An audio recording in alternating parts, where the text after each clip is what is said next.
বলতো অন্তর কেঁপে ওঠে। ইহুদিরা যখন গালি দিল, খ্রিস্টানরা তখন সেই ইহুদিদের বিপক্ষে তাদের কাছে প্রশ্ন করলো, তোমরা আল্লাহ নবী হযরত ঈসা আলাইহিস সালামকে গালি দাও কেন? ইহুদিরা পাল্টা প্রশ্ন করে জানতে চাইলো, তাহলে তোমাদের কাছে প্রশ্ন, বলো হযরত ঈসা আলাইহিস সালামের আব্বার নাম বলো। আপনারা কি হযরত ঈসা আলাইহিস সালামের আব্বার নাম জানেন? জানেন না কেন? জানেন না? হযরত ঈসা আলাইহিস সালামের আব্বার নাম কেউ জানেন না? কেন জানেন না বলেন? কথা বলেন। হযরত ঈসা আলাইহিস সালামের আব্বা আছে? তো এই কথাটা, সহজ কথাটা বলেন না কেন? তাহলে হযরত ঈসা আলাইহিস সালামের আব্বা, কথা বলেন, আছে না নাই? হযরত ঈসা আলাইহিস সালাম সম্পর্কে যখন ইহুদিরা প্রশ্ন করে ঈসা নবীর বাবার নাম বলো, তখন তারা বলতে পারে নাই, কারণ ঈসা নবীর আব্বা আছে না থাকার কারণে তারা বলেন হযরত ঈসা নবীর তো বাবা নাই। ইহুদি, দুষ্ট ইহুদি তখন খ্রিস্টানদেরকে সেই কথা বলতে থাকে, যেই সমাজের মধ্যে সন্তান বাবার পরিচয় দিতে পারে না, এমন সন্তানকে হারামজাদা বলা হয়, এমন মাকে নষ্ট ব্যবসা নারী বলা হয়। অতএব আমরা খারাপ কি করলাম? নাউযুবিল্লাহ বলেন। এই কথার পরে খ্রিস্টানদের মধ্যে বিরাট জল্পনা কল্পনা শুরু হয়ে গেছে, উত্তর করতে শুরু করলেন। ইহুদিদের পাল্টা প্রশ্নের উত্তর কি দিতে হবে? ইহুদিরা এই প্রশ্ন রাখলে পরে খ্রিস্টানদের মধ্যে দুইটা দল হয়ে গেছে। খ্রিস্টানদের একটা দল বলতেছে যে পিতা ছাড়া পৃথিবীতে সন্তান আসবে এমনটা হইতে পারে না। আবার আরেক দিক থেকে পুণ্যাত্মা হযরত ঈসা আলাইহিস সালাম, উনার জন্য পিতা হবে না এটাও সম্ভব না, কারণ হযরত মরিয়ম আলাইহিস সালাম একজন পূত পবিত্র নারী, উনার ব্যাপারে সন্দেহের কোনো অবকাশ নাই। তাহলে তার পেটের সন্তান অবশ্যই ভালো হবে, তাহলে পিতা ছাড়া তো আসতে পারে না। পিতা কোথায়? খ্রিস্টানদের এক দল এই মর্মে উপনীত হয়ে গেল, এই সিদ্ধান্তে উপনীত হয়ে গেল, আসলে ঈসার আব্বা আছে। অনেক যাচাই বাছাইয়ের পরে তারা শেষ পর্যন্ত যখন পিতার আবিষ্কার করতে পারলেন না, তখন নিজ থেকেই বলে দিলেন, আসলে হযরত ঈসা আলাইহিস সালাম উনি নিজে আসলে মানুষ না। তাহলে তিনি কি বলেন? যে আল্লাহ হইলেন মাবুদ, উনি হইলেন ঈসা নবীর পিতা, মরিয়ম হইল দ্বিতীয় মাবুদ, মেঝো পর্যায়ের মাবুদ, তিনি হচ্ছেন হযরত মরিয়ম আল্লাহর বিবি, আর মরিয়মের সন্তান হযরত ঈসা আলাইহিস সালাম, উনি হইতেছেন আল্লাহ রাব্বুল আলামিনের সন্তান। খ্রিস্টানদের কয় দল বলছিলাম? দুই দলের মধ্যে এক দল এই কথা বলল। খ্রিস্টানদের আরেকটা দল আছে না? খ্রিস্টানদের আরেকটা দল বলতেছে যে দাঁড়াও, তোমরা ভুলের মধ্যে আছো। পিতা সন্তান এটা কোনো মাবুদের গুণ হইতে পারে না। পিতা থাকবে, সন্তান হবে, বিবি হবে, এটা কোনো মাবুদের গুণ না, বরং মাবুদ হইতেছেন লাম ইয়ালিদ ওয়া লাম ইউলাদ, যার থেকে জন্ম নেয় না আর যিনি কারো কাছ থেকে জন্ম গ্রহণ করেন না। তাহলে মাবুদ তার সন্তান হবে, মাবুদের পিতা হবে, এমনটা হইতে পারে না।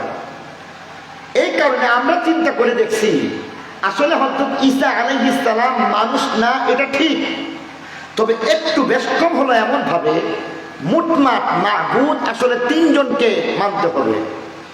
বড় মাবুদ যিনি হবেন গড, তিনি হইলেন আল্লাহ। মাজারু পর্যায়ের মেঝো যে মাবুদ, তিনি হইলেন হযরত মরিয়ম। আর ছোট খোদার নাম হযরত ঈসা আলাইহিস সালাম। তাহলে বড় খোদা হইল মাবুদ, আর মাজারো মেঝো যেটা এটার নাম মরিয়ম, আর ছোট্ট খোদা এর নাম হইতেছে হযরত ঈসা আলাইহিস সালাম। এটাকে তারা বলছে গড মেরি যিশু। অতএব তারা বলতে চান মাবুদ মুটমাট তিনজন। এবার পিছনের কথাগুলি মনে রাখতে হবে। হযরত ঈসা আলাইহিস সালামকে খ্রিস্টানরা গালি দিছে, হযরত ঈসা আলাইহিস সালামকে ইহুদিরা গালি দিল, তার মাকেও গালি দিল, ঠিক কিনা বলে?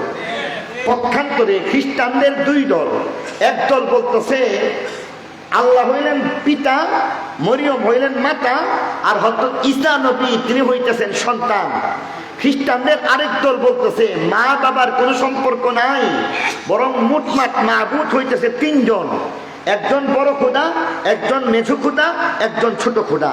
তাহলে এই পর্যায়ে মতামত মুটমাট তিনটা বের হয়ে গেছে, ঠিক কিনা বলে? একদল গালি দেয়, একদল বলে যে বড় খোদা, ছোট খোদা, মেজু খোদা, আর একদল বলতেছে বড় খোদা হইল পিতা, মেজু খোদা হইল মা, ছোট খোদা হইল সন্তান। এবার আপনাদের সামনে প্রশ্ন, বলুন তো দেখি, এই তিনটা যে মত আসছে কোন মতটা সহি, শুদ্ধ কোনটা, সঠিক কোনটা? আওয়াজ দিয়া বলেন। এই আওয়াজ দিয়া বললে কোনো সমস্যা আছে আপনাদের? তাহলে সত্য কি ইহুদি? ইহুদি সত্য পথে আছে? খ্রিস্টানদের প্রথম দল সত্য পথে আছে? খ্রিস্টানদের দ্বিতীয় দল সত্য পথে আছে? তাহলে সত্যটা কি পৃথিবী থেকে ঢাকাই থাকবে না উদ্ঘাটন দরকার? উদ্ঘাটন দরকার। আর এই কারণে আল্লাহ বলতেছেন, শোনো, হযরত মরিয়ম আলাইহিস সালামের ঘটনাটা কোরআনে বলতে হবে। আর আল্লাহর নবীকে কোরআনে পাকের মাধ্যমে সরাসরি আদেশ করে আল্লাহ বলতেছেন, নবী আপনি কোরআনে পাকের মধ্যে মরিয়মের কথা, মরিয়মের একটা গল্প, আদি অন্ত শুরু থেকে শেষ পর্যন্ত পুরা গল্পটা আপনি সঠিকভাবে বাস্তবায়ন করবেন, সঠিক কথা বলে দিবেন। কারণ পৃথিবীর মধ্যে কোনো মানুষ সঠিক কথাটা জানে না। ইহুদি আসল গল্প জানে না, না জানার কারণে আন্দাজ করে গল্প বানাইয়া হযরত ঈসা আলাইহিস সালামকে গালি দেয়। খ্রিস্টানদের প্রথম দল আন্দাজ করে গল্প না জানার কারণে মাবুদ বানায় চেষ্টা করে। খ্রিস্টানদের দ্বিতীয় দল আন্দাজ করে ঘটনাটা জানতে না পারে আন্দাজ করে তিন খুদা এক খুদা হিসেবে সাব্যস্ত করতেছে। অতএব আপনি মরিয়ম আলাইহিস সালামের যে গল্পের কারণে এতগুলি অন্তত তিনটা মত আর তিনটা মতে বিভক্ত হয়ে গেল, এর সঠিক বিষয়টাকে উদ্ঘাটন করার জন্য আপনি কোরআন শরীফে মরিয়মের নাম নিবেন, মরিয়মের গল্প বলবেন, প্রথম থেকে শেষ পর্যন্ত আপনাকে বলতে হবে। আপনি যদি বলেন তাহলে বোঝা গেল কোরআনের সত্যতা প্রকাশ পাইবে, কোরআনের সত্যতা প্রকাশ পাইবে।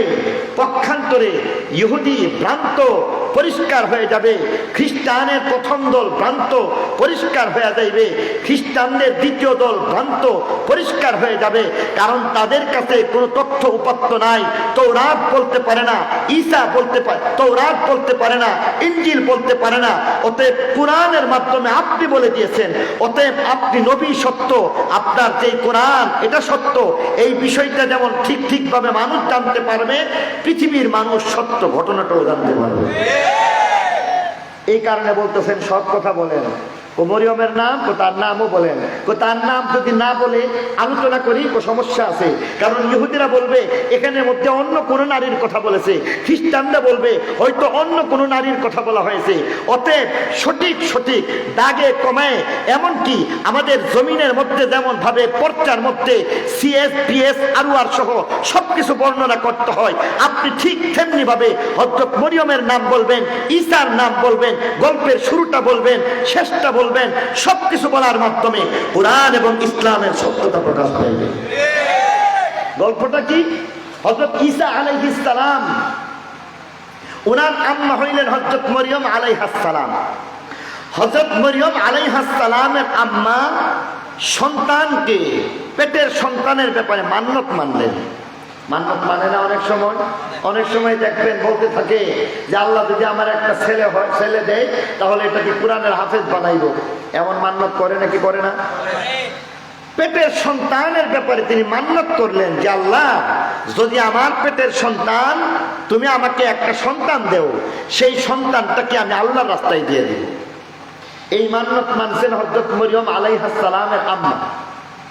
হযরত মরিয়ম আলাইহিস সালামের আম্মা যখন মান্যত মানছেন, সেখানের মধ্যে ছেলে অথবা মেয়ে কিছুই বলেন না, সন্তান বলছেন। কি বলছেন? নাকি ছেলেও বলেন নাই, মেয়েও বলেন নাই, বলতেছেন যে আল্লাহ তুমি আমাকে একটা সন্তান দেও, যদি আমাকে একটা সন্তান দিয়ে দাও তাহলে আমি এটাকে আল্লাহর রাস্তায় ওকফ করে দিব। যেমন বর্তমানে বলা হয় এটাকে আমি মাদ্রাসায় দিব। তদানীন্তন সময়ের মধ্যে সন্তান আল্লাহর রাস্তায় যাওয়ার অর্থ ছিল তদানীন্তন ইবাদতখানা, মা'বাদ, আমাদের জন্য বলতে পারেন মসজিদ, এই মসজিদের খাদেম বানায় দেওয়া। হযরত মরিয়ম আলাইহিস সালাম যখন জন্মগ্রহণ করলেন, সেই জন্মগ্রহণ করার পরে তিনি ওনার মা দেখতেছেন, ভাবছিলেন ছেলে সন্তান হবে, আল্লাহর ঘর মসজিদের খাদেম বানানো হবে। কিন্তু এবার দেখেন যে এই যে সন্তান তার কোলে আসছে, এটা একটা মেয়ে বাচ্চা। মেয়ে বাচ্চাকে মসজিদে দেওয়া যায়? কথা বলেন। মেয়ে বাচ্চার পর্দা পশিদার ব্যাপার, মেয়ে বাচ্চার থাকা এবং শারীরিক গঠন আকৃতির বিষয়, তাদের মেয়ে অনেক সমস্যা থাকতে পারে। অতএব মেয়েকে তো আল্লাহর ঘর মসজিদের মধ্যে দেওয়া যায় না। এখন কি করা যায়? এই কথার কারণে সমকালীন নবী ছিলেন, তার শরণাপন্ন হইলেন হযরত মরিয়মের আম্মা।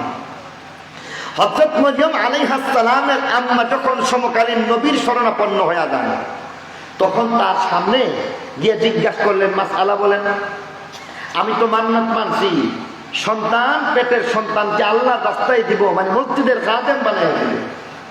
এখন আমি দেখতেছি আমার যে সন্তান, এই সন্তান তো ছেলে না, এটা একটা মেয়ে বাচ্চা। অতএব এই মেয়ে বাচ্চাকে তো মসজিদে দেওয়া যায় না। মাসআলা বলেন, কি করা যায়? সমকালীন নবী ওহীর মাধ্যমে জানায় দিলেন যে তোমার এই সন্তান ছেলে নাকি মেয়ে, এটা তো তুমি বলো নাই। যেহেতু ছেলে মেয়ের ব্যাপারে কিছু বলো নাই, অতএব বলেছো সন্তান। সন্তান ছেলেও হইতে পারে, মেয়েও হইতে পারে। অতএব মাসআলা হইল, তুমি তোমার এই মেয়ে সন্তানটা কি আল্লাহর ঘর মসজিদের খাদেম বানায় দেওয়া তোমার জন্য ওয়াজিব হয়ে গেছে।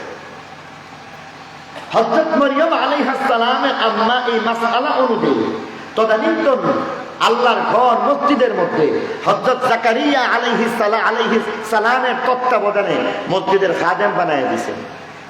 মসজিদের যখন খাদেম বানায় দেওয়া হয়, তখন সেই কালের মধ্যে আলাদা একটা হুজরাখানা বানানো হয়েছে। মনে করেন পশ্চিম দিকে একটা আল্লাহর ঘর মসজিদ, মাঝখানে একটা উঠান, এরপরে পূর্ব দিকে ছোট্ট একটা হুজরাখানা বানানো হয়েছে। যেমন বর্তমানেও ইমাম সাহেবদের হুজরাখানা বানানো হয়, ঠিক কিনা? অনুরূপ ভাবে একটা হুজরাখানা বানানো। সেই হুজরাখানার মধ্যে হযরত মরিয়ম আলাইহিস সালাম থাকেন, ঘুমান, আরাম করেন, খাবার দাবার গ্রহণ করেন। আরামের প্রয়োজন হইলে সেখানে যান, গোসলের প্রয়োজন সেখানে যান, কাপড় চোপড় পরিবর্তনের প্রয়োজন সেখানে করেন। আর বাদ বাকি সময়টা আল্লাহর ঘর মসজিদের খাদেম খেদমত করেন আর ইবাদত বন্দেগী করেন।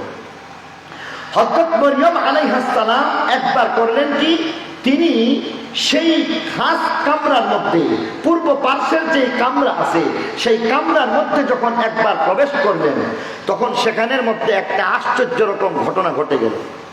সেখানের মধ্যে আল্লাহ রাব্বুল আলামিন হযরত জিবরাইল আমিন, যাকে রূহুল্লাহ বলা হয়েছে, হযরত জিবরাইল আমিনকে পাঠাইলেন।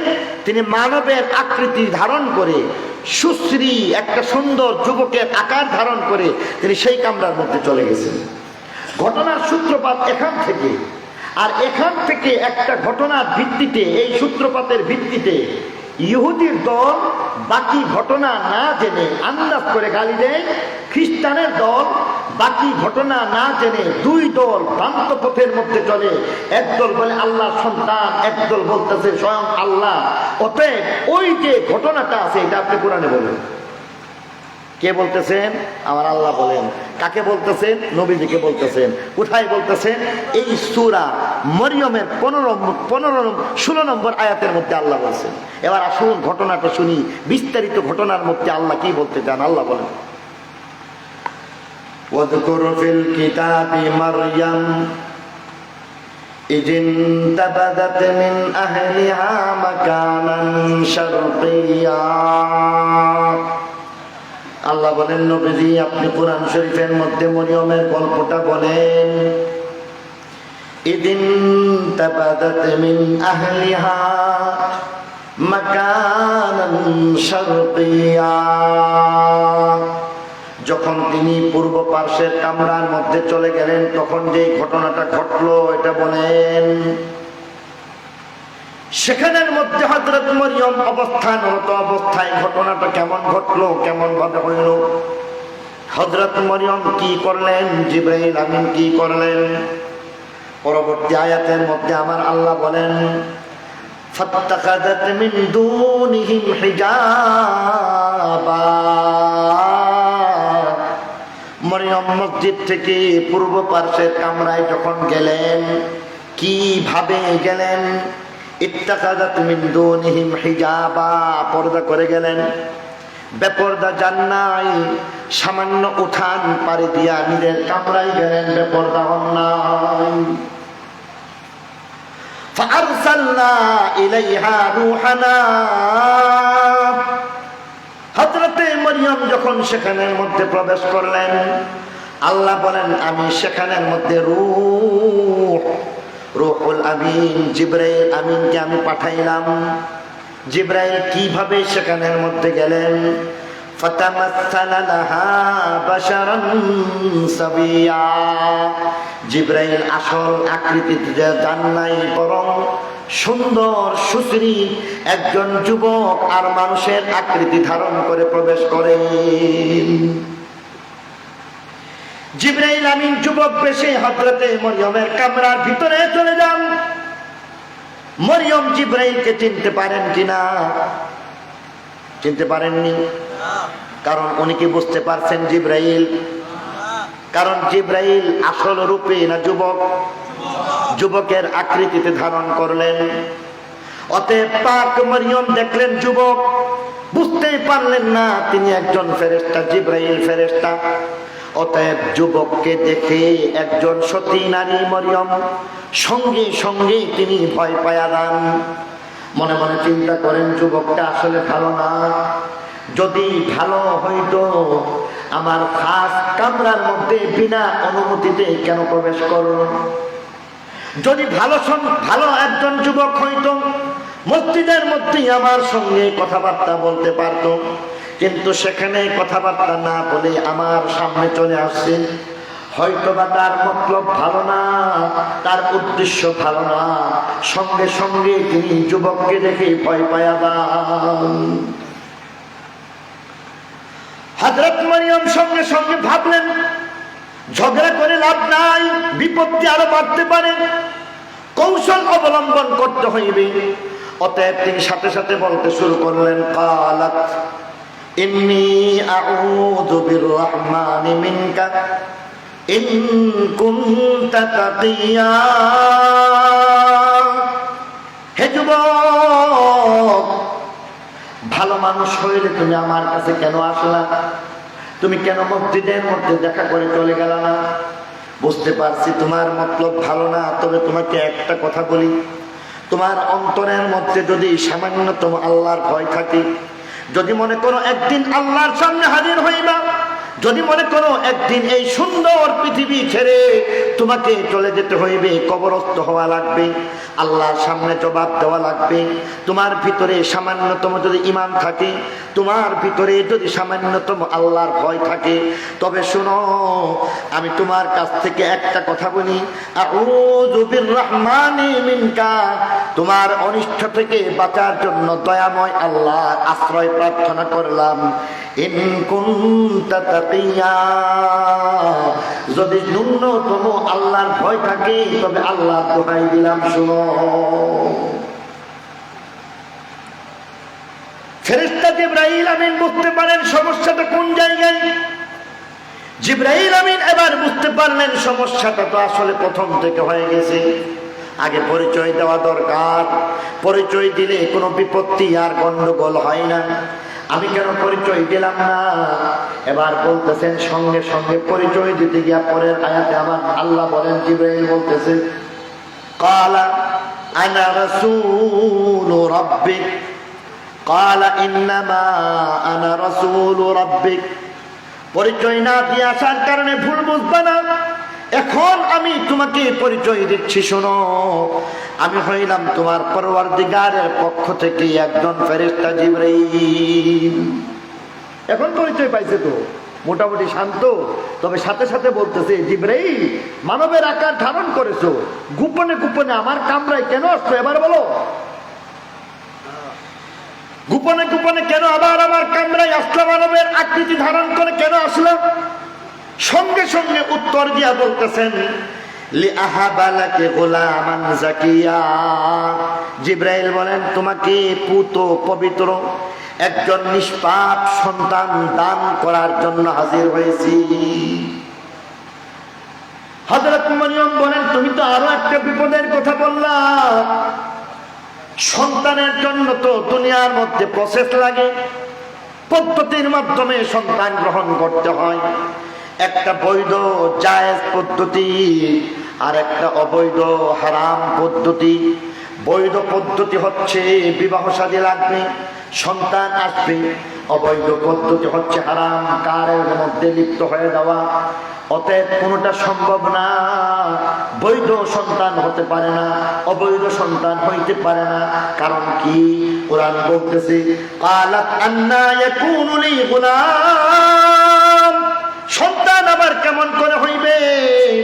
ওয়ালাম ইয়ামসাসনি বাশার, বৈধ সন্তান হবে না, বিবাহ শাদী হয় নাই।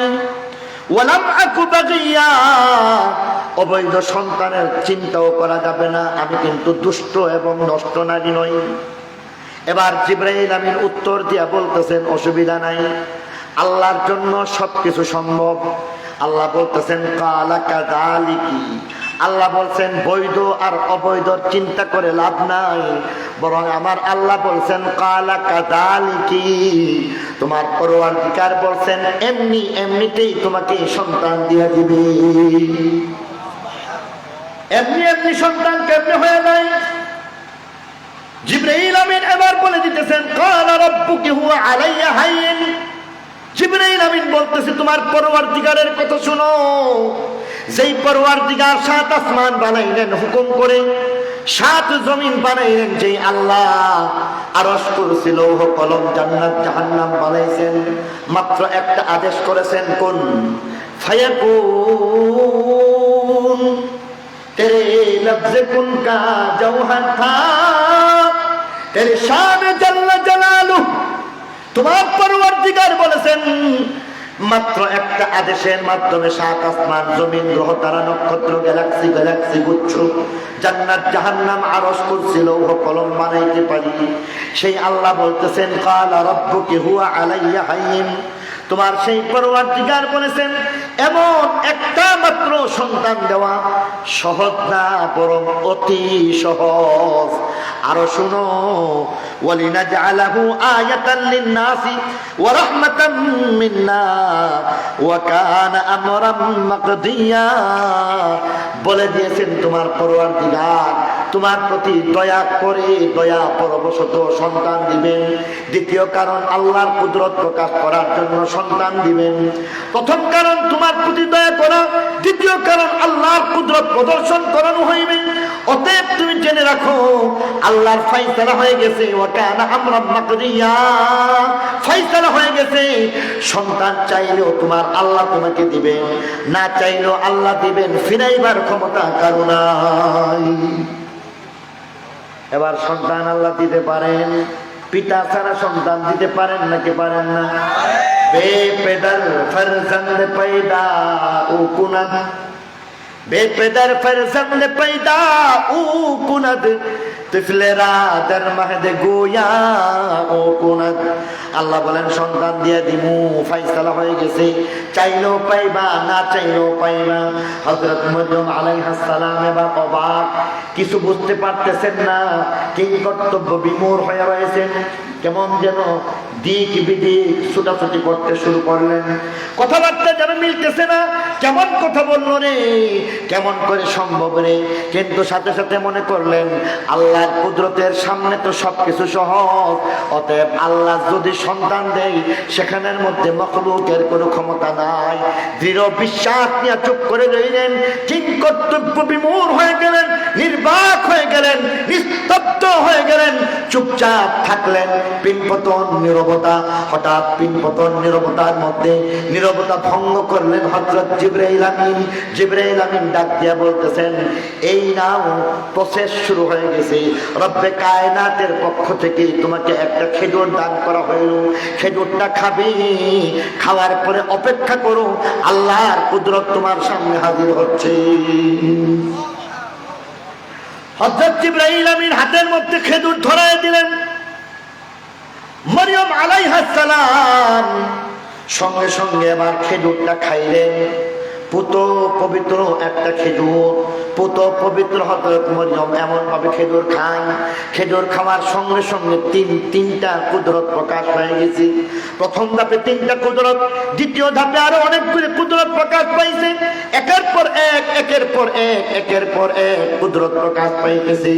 জালালাইন শরীফের মধ্যে পরিষ্কার বলা হয়েছে, কোথাও বলা হয়েছে ফু দেওয়া হয়েছে, মাত্র হাতলের মধ্যে ধরে কাপড়ের মধ্যে ধরে একটা ফু দিয়ে দিলেন, সঙ্গে সঙ্গে পেটে সন্তান, পেটের সন্তান বড় হয়ে যাওয়া, সন্তান ভূমিষ্ঠ হয়ে যাওয়া, এমনকি হযরত মরিয়ম আলাইহিস সালামের কুলের মধ্যে চলে আসা, মুহূর্ত সময়ের মধ্যে সব কাজ করে সন্তান আল্লাহর নবী হযরত ঈসা আলাইহিস সালামকে মরিয়মের কুলের মধ্যে আমার আল্লাহ দিয়ে দিয়েছেন। বলি সুবহানাল্লাহ। হযরত মরিয়ম এবার সন্তানকে কুলে নিলেন, মুহূর্তের মধ্যে এবার আনন্দিত, মাতৃত্বের স্বাদ পূর্ণ হয়ে গেল।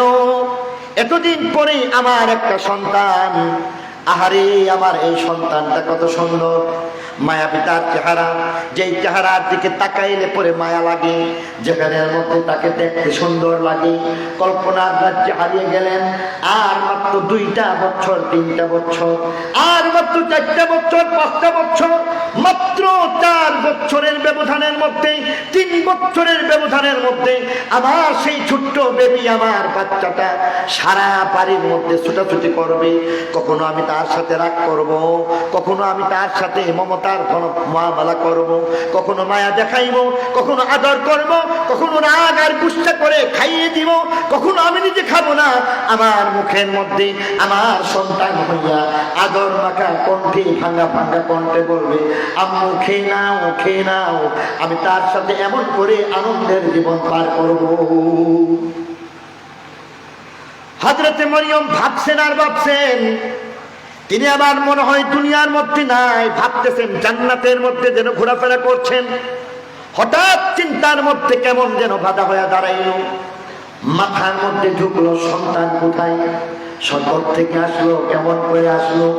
এই সন্তানের পিতার পরিচয় বলা লাগবে। সন্তানের পরিচয় কেমন করে দিতে হয়? বলেন যে সন্তানের তো বাবা নাই। বাবা আসেনি? বাবা নাই। যেই সন্তানের বাবা নাই, এমন সন্তানকে কেমন করে সমাজে নিয়ে দাঁড়ায়? হাই হাই, আফসোস, শত আফসোস। মুহূর্তের মধ্যে ভাবলেন, যেই সন্তানের বাবা থাকবে না, তাকে আবার সমাজে নেওয়া যাবে না, সন্তানটাকে মন চাইলো ফেলে দিই। পরক্ষণে ভাবতেছেন, সন্তানের দোষ কোথায়, আমার দোষ কোথায়? না আমার দোষ, আমার কোন অপরাধ রয়েছে না, আমার সন্তানের অপরাধ আর দোষ আছে। কুদরত প্রদর্শন করেছেন আমার আল্লাহ, ইজ্জত হেফাজত করবেন আমার আল্লাহ। অতএব সন্তানকে ছেড়ে দেওয়া যাবে না। কিন্তু না না, একবার বলেন ফেলে দিতে হইবে, একবার বললেন রাখতে হইবে। এমন দুটানার মধ্যে সন্তানকে চেপে ধরলেন, কুলের মধ্যে চেপে ধরলেন। অজানার উদ্দেশ্যে অন্য পথে, উল্টো পথে হাঁটতে শুরু করলেন, আর জঙ্গলের দিকে হাঁটতে শুরু করলেন। জঙ্গলের দিকে হাঁটতে হাঁটতে এক পর্যায়ে দেখলেন একটা মাটির টিলা আর ডিবির মতো একটা অবস্থা, যেখানে সেই মাটির টিলা আর ডিবি, তার উপরে বিরাট একটা খেজুর গাছ। পক্ষান্তরে সেই খেজুর গাছটা আবার মরা। হযরত মরিয়ম আলাইহিস সালাম সন্তানকে বুকে চেপে ধরে সেখানের মধ্যে উঠলেন, উঁচু টিলার মধ্যে গিয়া উঠলেন। টিলার মধ্যে বসে দাঁড়াইয়া লক্ষ্য করলেন একটা মরা খেজুর গাছ। মরা খেজুর গাছের গোড়ার মধ্যে বসে গেলেন, আর বসে বসে কেমন যেন চিৎকার করে মালিককে ডাকতেছেন, আর বলেন, ও মালিক, এমন সন্তানের চেহারা দেখার আগে আমি মরিয়ম যদি নিস্তেনাবুদ হয়ে যাইতাম কতই না ভালো ছিল। এমন সন্তানের আগে যদি আমার মৃত্যু হয়ে যায় তো কত না ভালো ছিল। এমন সন্তান চাই না যেই সন্তান নিয়ে ইজ্জত পতন যায় না। এমন সন্তান চাই যেই সন্তানের মাধ্যমে আমার ইজ্জত বাড়ে। এমন সন্তান চাই যেই সন্তান নিজে সম্মানিত হবে, নিজেও সম্মানিত, মা বাবাকেও সম্মানিত করবে। চিৎকার করে মৃত্যুকে ডাকে আর ডাকে, কেমন করে বলতে শুরু করলেন, হাই হাই, যদি মৃত্যু হয়ে যায় তো কতই না ভালো ছিল। এই কথাগুলি এই পরের আয়াতগুলির মধ্যে আল্লাহ বলতেছেন ফাহামালাতহু ফান্তাকাযাত বিহি মাকানান কাসিয়া ফাআজাআহা আল-মাখাদ ইলা জিযইন নাখলা ক্বালাত ইয়া লাইতানি মিততু ক্বাবলা হাদা ওয়া কুনতু নাসিয়াম মানসিয়া। আয় যদি মৃত্যুবরণ করতাম কত না ভালো ছিল, নিস্তেনাবুদ হয়ে যেতাম কতই না ভালো ছিল। সন্তান দিয়েছেন কে? আরো দূরে বলতে হবে, সন্তান দিয়েছেন কে? সন্তান দেওয়ার একমাত্র মালিক কে?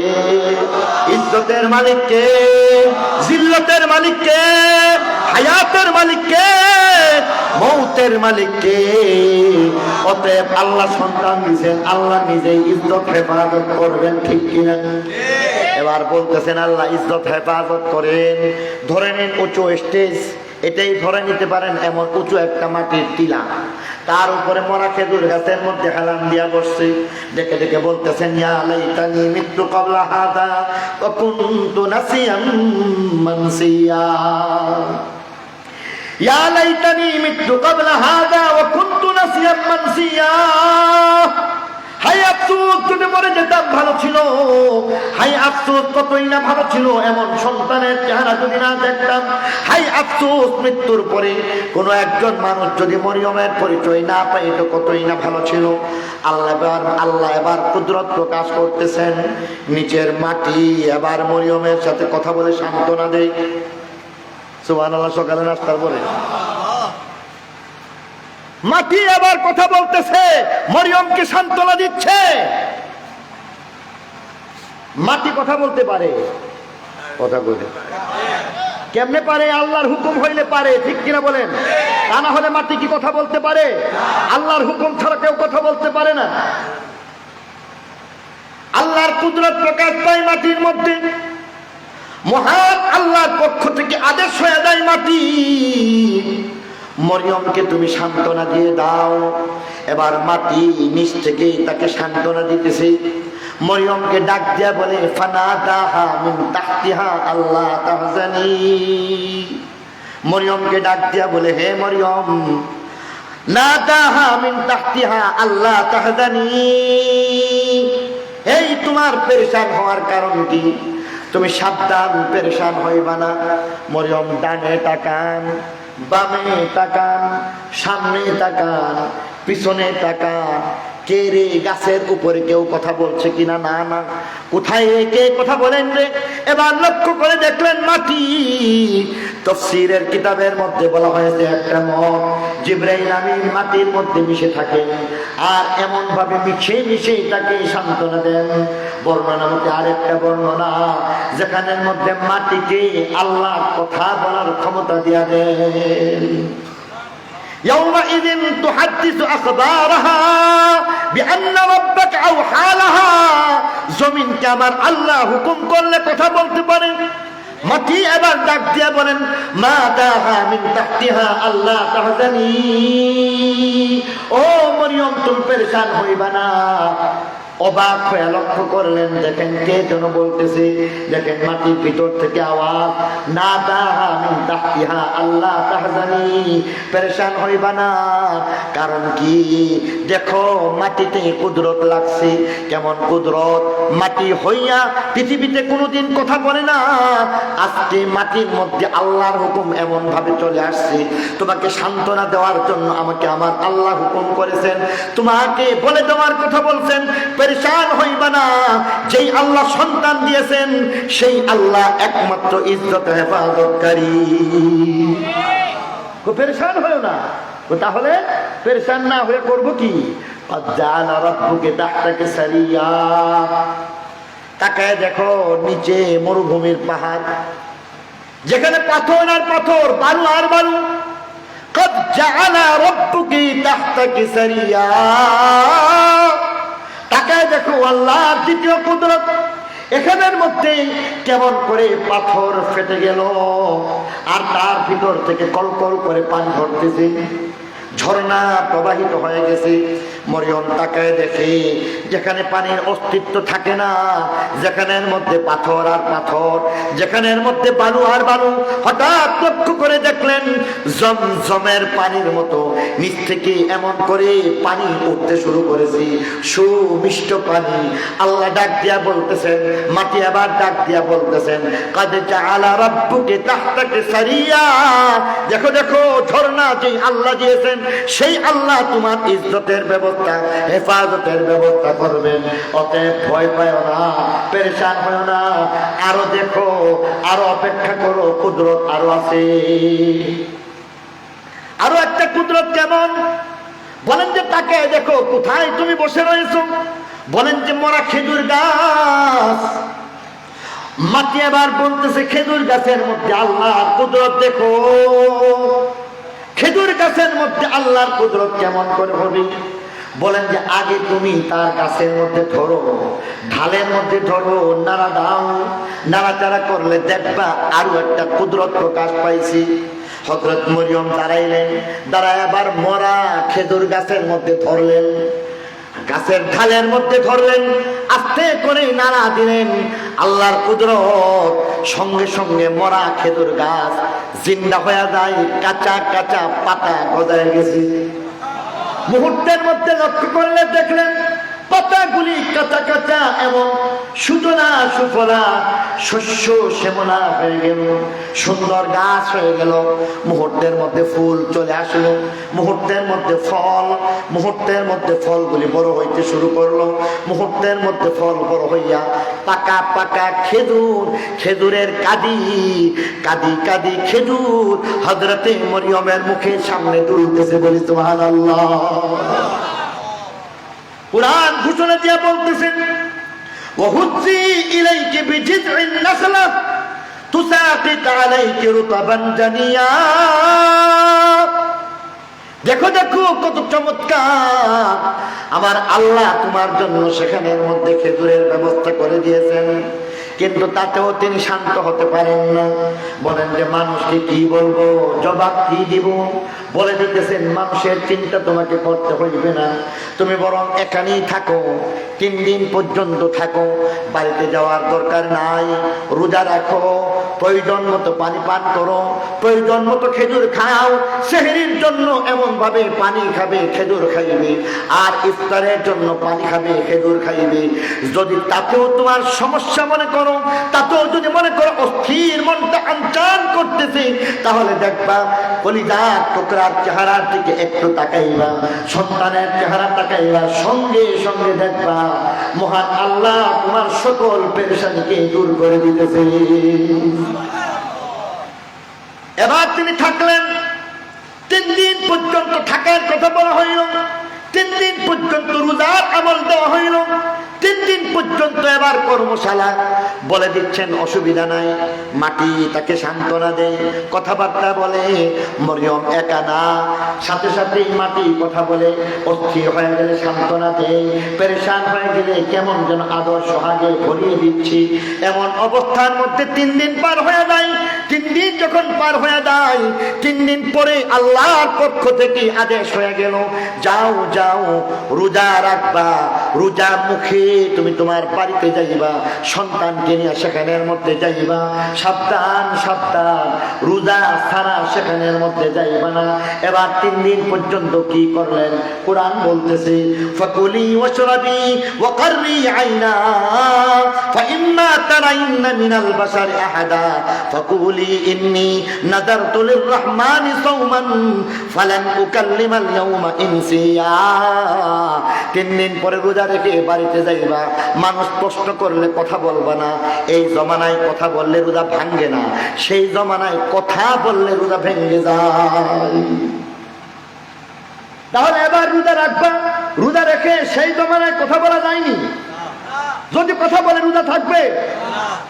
এবার তিনি রোজা রাখলেন, সন্তানকে কুলে নিলেন, সন্তানকে কুলে নেওয়ার পরে 3 দিন পরে বাড়িতে গেলেন। বাড়িতে যাওয়ার পরে যেমনটা ভয় পাইছেন তেমনটাই হয়ে গেছে। যেখানে ভয় সেখানে লাভ হয়ে যায়, ঠিক কিনা বলেন? যেখানে মনে হয় কোন রকম পার হয়ে যাইব, উস্তাদ দেখবেন না, সেখানের মধ্যে দেখবেন উস্তাদ একেবারে সামনে কাজী। হয় নাকি হয় না? যেখানে ভয় সেখানে সেখানের মধ্যে বাঘ চলে আসে। হযরত মরিয়ম এবার সন্তান কোলে নিলেন, আল্লাহর হুকুম পালন করলেন। আল্লাহর হুকুম পালন করে এবার চিন্তা করতেছেন বাড়িতে যাব। এবার সন্তানকে নিয়ে বাড়িতে চলে গেলেন। কোরআন বলতেছে ফাআতাত বিহি কওমাহা তাহমিলুহু, ফাআতাত বিহি কওমাহা তাহমিলুহু। সন্তান কোলে নিয়ে তিনি বাড়িতে গেলেন। যেখানে ভয় সেখানে রাত হয়ে যায়।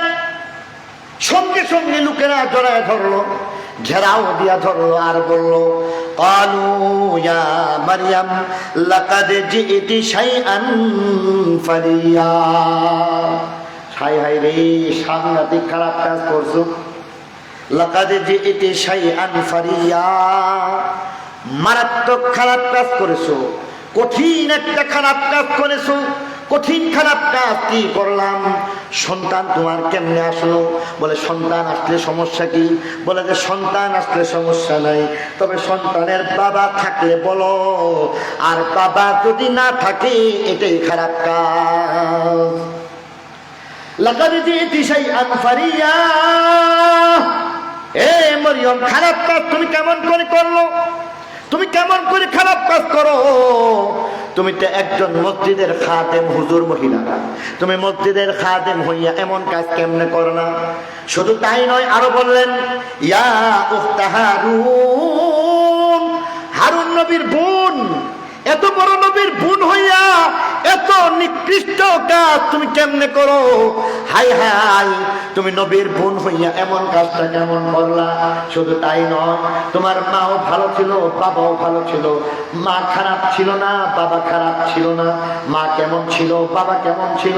এবার বলে দিতেছেন মা কানা আবুকি ইমরাআ সাউইন, তোমার আব্বা কোন বদমাশ পুরুষ ছিল না।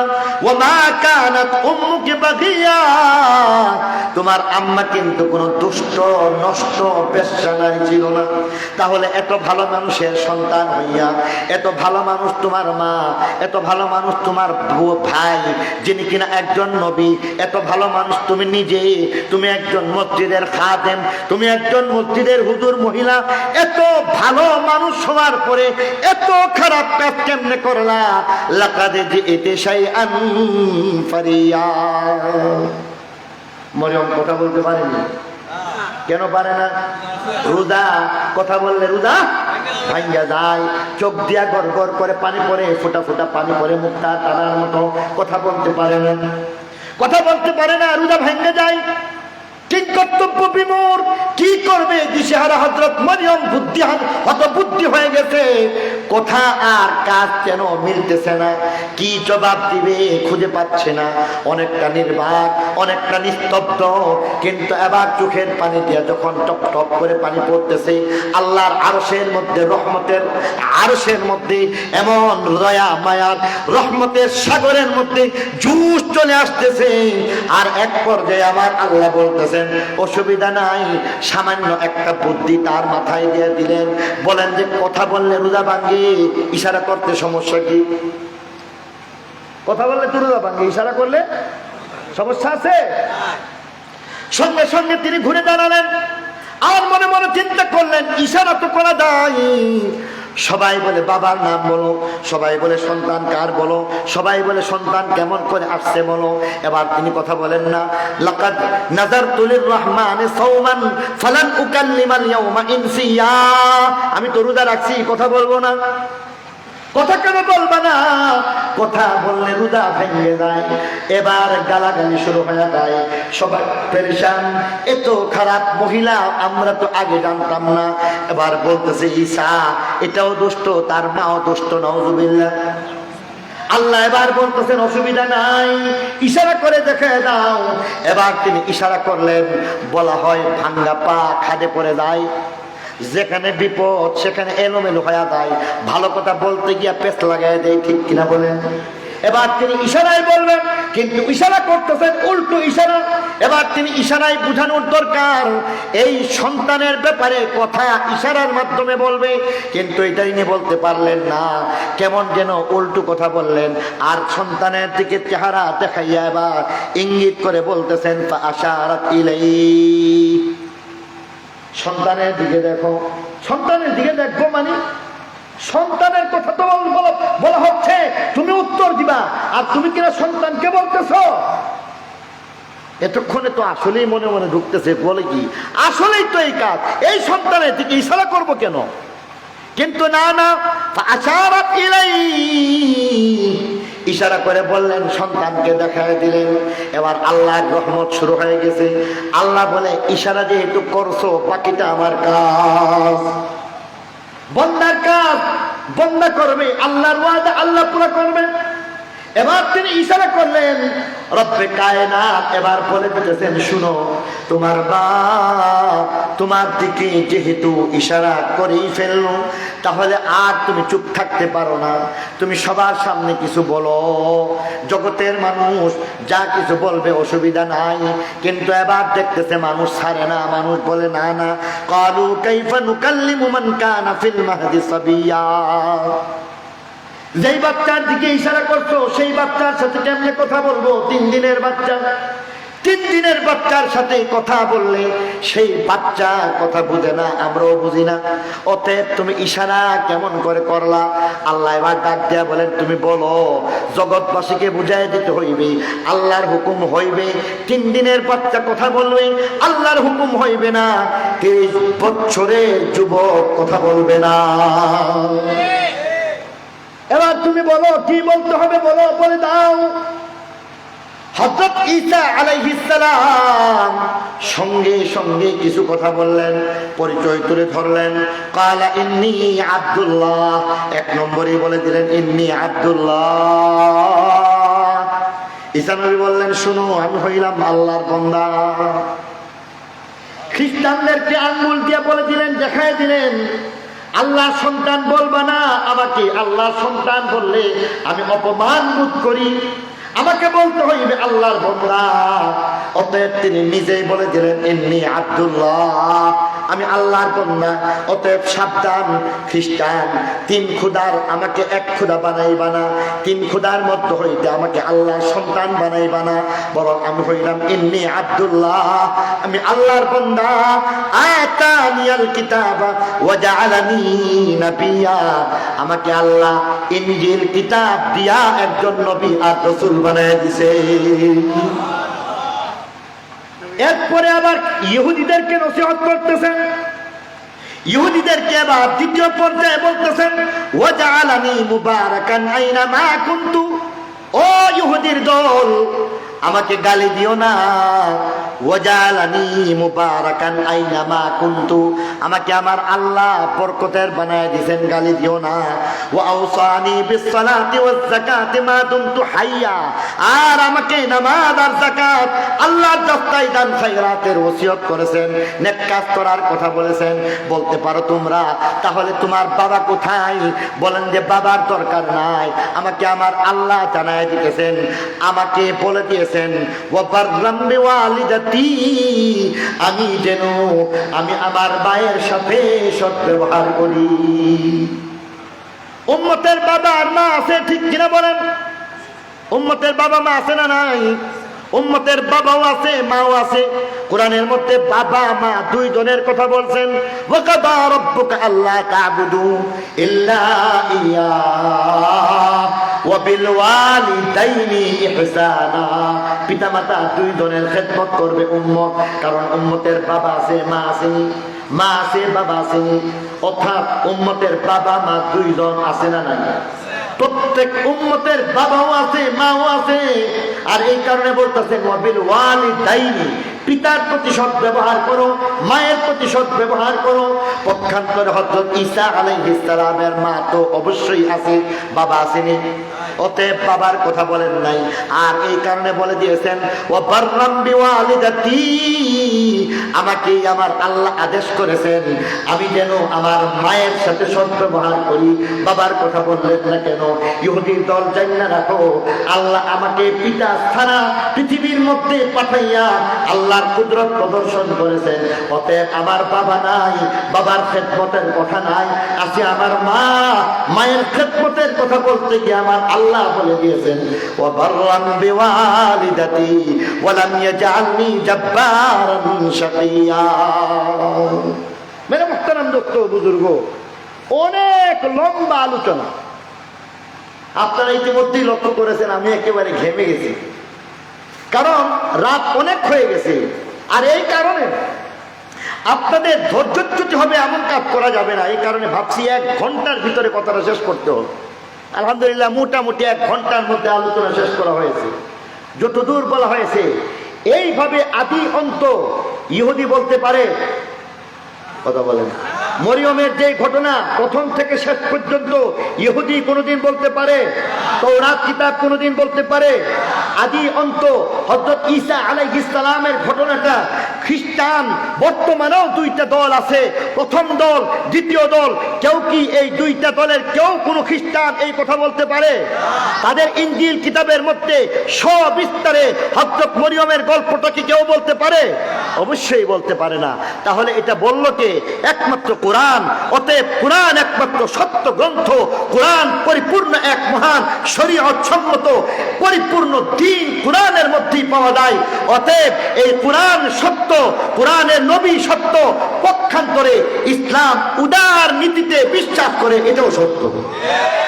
কেমনে? দেখেন, মুসলমানদের আকীদা এবং বিশ্বাস হইতেছে মুসা নবীর উপর ঈমান আনতে হবে, তাওরাতের উপর ঈমান আনতে হবে। কেউ যদি মনে করে মুসা নবীকে মানি না তাহলে ঈমান থাকবে। কেউ যদি মনে করে মুসা নবীর উপর যে তাওরাত নাযিল হয়েছে এটা মানি না, ঈমান থাকবে।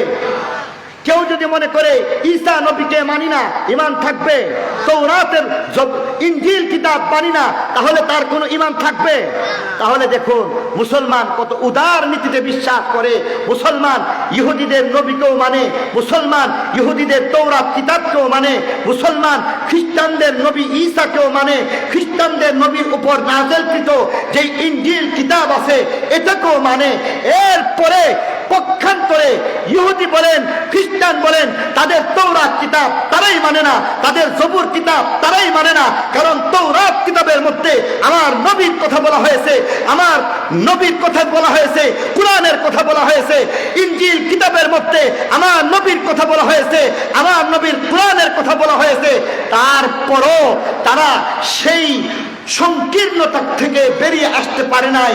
অথচ কত চমৎকার মুসলমান মানলে খ্রিস্টান ধর্ম মানা হয়ে যায়, ইসলাম বিশ্বাস করলে ইহুদিদের ধর্ম বিশ্বাস করা যায়। অতএব মুসলমান যারা, তারা 3 in 1 হয়ে যায়। ঠিক কিনা বলেন? মুসলমান 3 in 1। এখানের মধ্যে কোরআন মানো, মুসলমানদের কোরআনের মধ্যে তোমাদের ইনজিল মানা হয়ে যায়, মুসলমানদের কোরআনের মধ্যে তোমাদের তাওরাত মানা হয়ে যায়। ঠিক কিনা বলেন? আর যদি তোমরা কোরআন না মানো তাহলে তোমরা তোমাদের তাওরাতকেও মানো না, তোমরা যদি কোরআন না মানো তাহলে তোমাদের ইনজিলকেও মানো না। আর বর্তমানে সেই দিক থেকে চিন্তা করলে দেখবো আমরাই একমাত্র উদার নীতিতে বিশ্বাসী। ঠিক কিনা বলেন? পক্ষান্তরে আজকে বলা হচ্ছে মুসলমান উদার না, মুসলমানদেরকে ফ্যান্ডামেন্টালিস্ট বলা হচ্ছে, মৌলবাদী বলে গালি দেওয়া হচ্ছে। আসলে যদি গালি দিতে হয় তাহলে মৌলবাদী যদি বলতে হয়, গালি হিসাবে যদি ব্যবহার করতে হয় তাহলে ইহুদি তারা হবে মৌলবাদী, খ্রিস্টান হবে মৌলবাদী, আর মুসলমান হয়ে যাবে উদার নীতিতে বিশ্বাসী। অতএব এমন শান্তির ধর্ম আমরা সবাই চাইতে চাই না। এই শান্তির ধর্ম সবাই যদি চাই, মুখে মুখে নাকি আমলের দ্বারা? আরো জোরে বলতে হবে, আমলের দ্বারা নাকি মুখে মুখে? তাহলে 1 নম্বর আমল হয়ে যাক, নামাজ ছাড়বো না। কে বলেন? হাত উঠান। নামাজ ছাড়বো না, রাজি আছেন? আল্লাহ হাতগুলিকে কবুল আর মঞ্জুর করুক, সবাই বলে আমিন। আমলের অন্যতম একটা তালিমি ব্যবস্থা হচ্ছে দাওয়াত ও তাবলীগ। ঠিক কিনা বলেন? যেখানের মধ্যে গেলে একজন মানুষ দাড়িহীন হিসাবে যায়, বের হয়ে আসে, 3 চিল্লা লাগে, এবার পরে দাড়ি বেশে আল্লাহর ওলির সুরতে চলে আসে, টুপি ছাড়া গিয়ে টুপি পরিধান করে আসে, মদ খেয়া গিয়া সেখান থেকে মদ ছেড়ে আসতেছে, নেশাগ্রস্ত অবস্থা থেকে আবার তিনি তাহাজ্জুদ গুজার হয়ে বের হয়ে আসতেছে। সেই উলামায়ে কেরামের তত্ত্বাবধানে যেই দাওয়াত তাবলীগের কাজ আজকে সারা দুনিয়া ব্যাপী চলতেছে, এই টঙ্গী ইজতেমার মধ্যে যাওয়া লাগবে। রাজি আছেন কিনা আপনারা বলেন? এই টঙ্গী ইজতেমার ময়দানের তারিখটা জানতে হবে। জানুয়ারির 31 শুক্রবার, ফেব্রুয়ারির 1 তারিখ শনিবার, 2 তারিখ রবিবার, শুক্র শনি রবি, এই 3 দিন এই ইজতেমার মধ্যে যাইতে হবে। রাজি আছেন তো ইনশাআল্লাহ? বাংলাদেশের মধ্যে ইজতেমা একটাই হবে, ভিন্ন ভিন্ন ইখতিলাফি কোন ধরনের ভিন্ন মতাদর্শের ইজতেমা বাংলাদেশে চলবে না।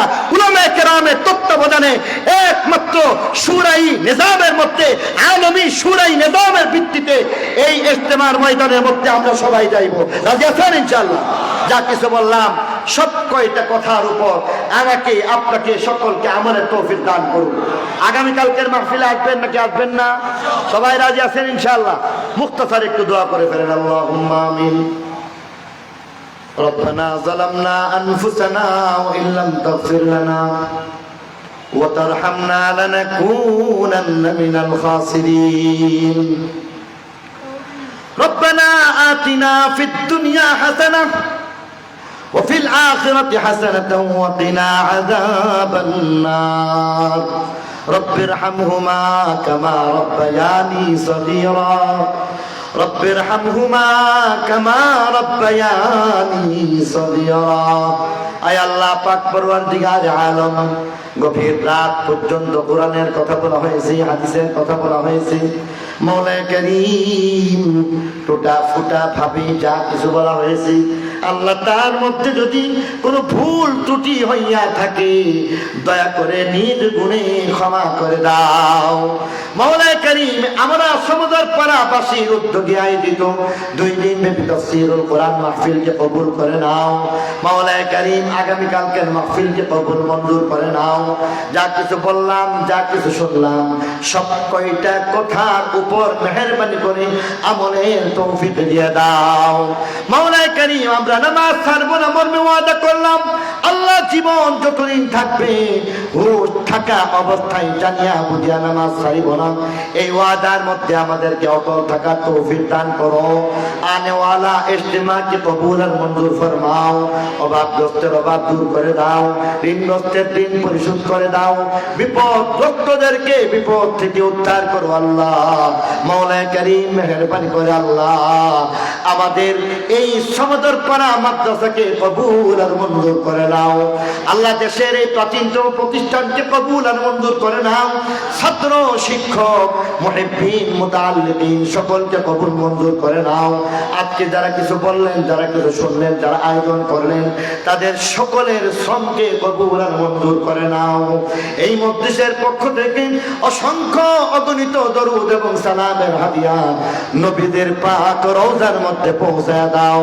রব্বি শরহ লি সাদরি ওয়া ইয়াসসির লি আমরি ওয়াহলুল উকদাতাম মিন লিসানি ইয়াফকাহু কওলি রব্বিরহামহুমা কামা রাব্বায়ানি সগীরা সুবহানা রাব্বিকা রাব্বিল ইজ্জাতি আম্মা ইয়াসিফুন ওয়া সালামুন আলাল মুরসালিন ওয়ালহামদুলিল্লাহি রাব্বিল আলামিন আমিন বিহাক্কি লা ইলাহা ইল্লাল্লাহ মুহাম্মাদুর রাসূলুল্লাহ। আসসালামু আলাইকুম ওয়া রাহমাতুল্লাহ। মুহতারাম হাজিরিন, ইনশাআল্লাহ আগামীকাল যারা বয়ান পেশ করবেন বাদ মাগরিব